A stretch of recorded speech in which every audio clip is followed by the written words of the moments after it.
પૂનમ અને 194મો સમાધિ મહોત્સવ નિમિત્તે સંતરામ મંદિર ખાતે ભક્તોનું ઘોડાપૂર ઉમટ્યું।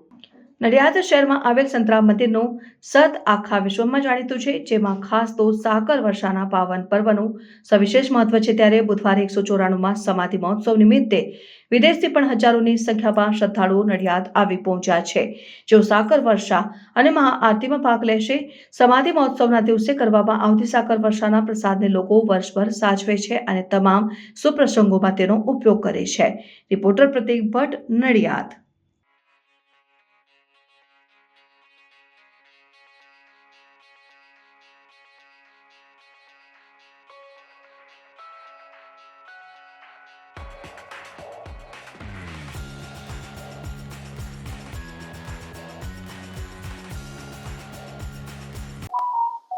સર, નડિયાદ સંતરામ મંદિરે મહોત્સવ ચાલી રહ્યો છે, શું છે હવે આયોજન અને આજે શું કોઈ કાર્યક્રમ?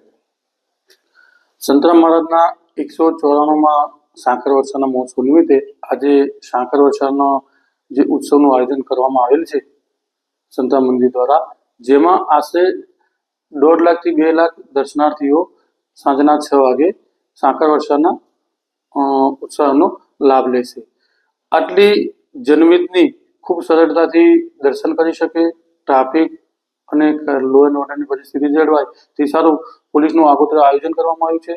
આ ઉત્સવ દરમિયાન 4 દિવસનો મેળો હોય છે અને મંદિર છે એ નડિયાદની મધ્યમાં આવેલ હોય, ટ્રાફિકની અવારનવાર સમસ્યા સર્જાતી હોય છે, જેથી પોલીસ દ્વારા જાહેરનામું બહાર પાડી અને આવતી જતી પબ્લિકને અડચણ ન થાય, સરળતાથી ઉત્સવ ઉજવાઈ શકે તે સારું રોડ બંધ કરી અને વૈકલ્પિક રોડો પર વૈકલ્પિક માર્ગ પણ આપવામાં આવ્યા છે।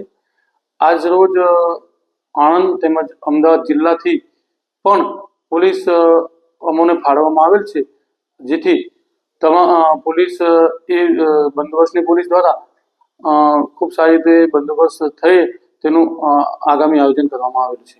પ્રાર્થના સંદેશ ન્યૂઝની તમામ લેટેસ્ટ અપડેટ્સ માટે ચેનલને હમણાં જ લાઈક, શેર અને સબસ્ક્રાઇબ કરો।